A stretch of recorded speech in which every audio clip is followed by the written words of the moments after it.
My Jeep Gladiator has a cracked windshield.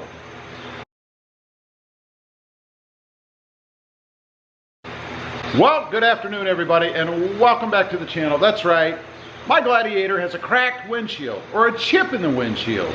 Recently, we took a trip to Colorado, some 2,500 miles. And I gotta say, within the first 3 hours, I think, a rock hit my windshield and I got a chip. It's right here. You guys can see, hopefully. Right, let's see, right there.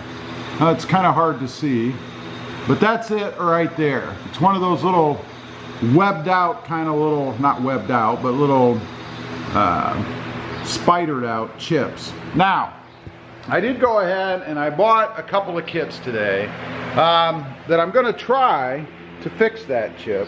I've actually used this one before when I had a chip in my Tundra windshield and also on my wife's Jeep, and it worked pretty good on my wife's Jeep, but it didn't work very well on the Tundra.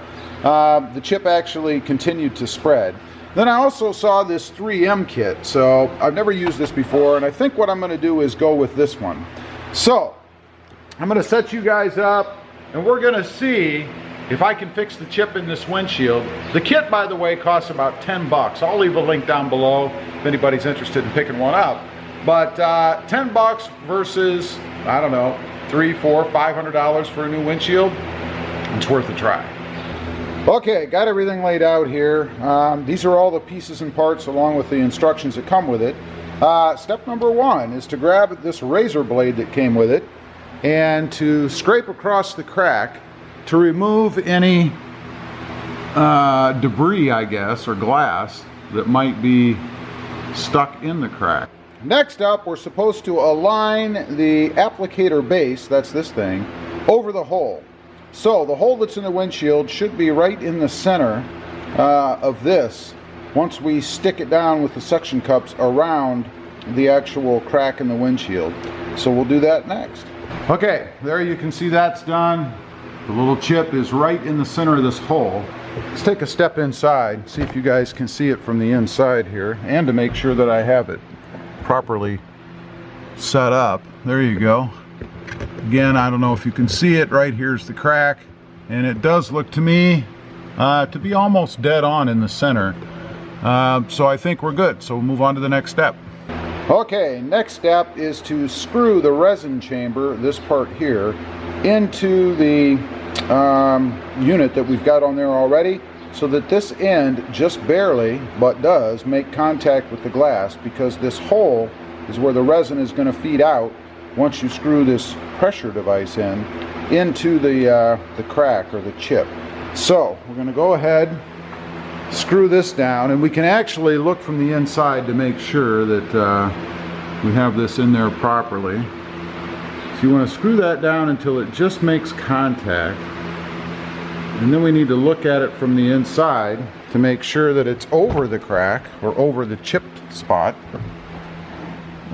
which it appears it is. I know it's hard to see on the camera. It doesn't want to focus on this. Let's see if we can make it focus.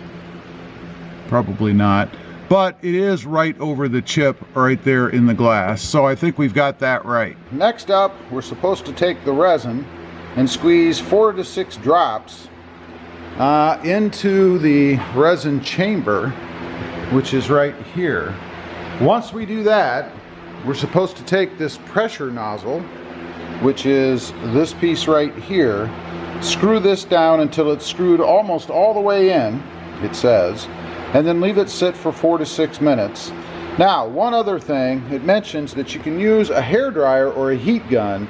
I would not use a heat gun on glass because I'd be afraid that it'd get too hot. But you can do that to help the resin flow into the crack. So I'll do that with a hairdryer unless I notice that the resin has easily flowed into the crack.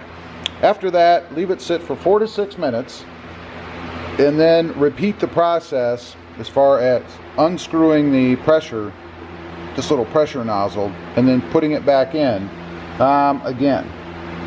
So you're supposed to repeat that step. And if for some reason you don't have enough resin, you can add a little more resin in and then screw this in a second time. So, and one more thing, I guess, if it still doesn't seem to have gone into the crack, you can repeat this step again as far as screwing this little pressure nozzle in and adding more resin, and then leave it sit for 4 to 6 minutes. One thing I do want to mention about this, it is ultravioletly, I guess, activated, so you want to make sure you do it inside a garage or a covered shaded area, because the last step on this is going to be taking it outside and leaving it sit in the sun for that resin to cure, harden if you will, to repair the crack. So I'm going to go ahead, we'll put the resin inside the chamber there. I'll get it all screwed down and then I'll show you guys what it looks like. Okay, here's what it should look like from the outside.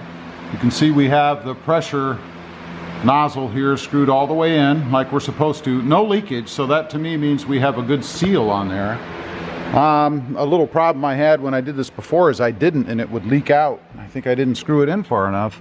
But here is a shot from the inside. Again, I know the camera doesn't want to focus. We're supposed to leave it sit now for about another 3 minutes, and then unscrew that nozzle and re-screw it in. I did apply some heat to it with a hairdryer because it doesn't look like the resin has gone all the way in to me. Again, I know it's hard for you guys to see, it's kind of blurry. So we will do a reapplication of it here in just a minute and see if we can't take care of the rest of it. It does look better, so we'll see. Okay, we're at the final step, and that is to put one of these little clear sheets on. Like you can see there, you don't have to tape it unless it's windy, and it is windy here. That's why I've taped mine so that it doesn't blow off. Actually had that happen before. So now we just have to pull it out in the sun and let it cure for about 10 minutes. Then we can pull that piece of strip off and scrape the resin off and be done. And we'll see what the finished product looks like. Okay, I've let it cure. That's what it looks like. I know it still looks wet, but it's not. You really can't see any kind of a crack there, nor would you be able to. Let's take a look from the inside. I can tell you it's not gone. Again, I don't know, the camera probably won't pick it up, but you certainly can still see it right in this area here.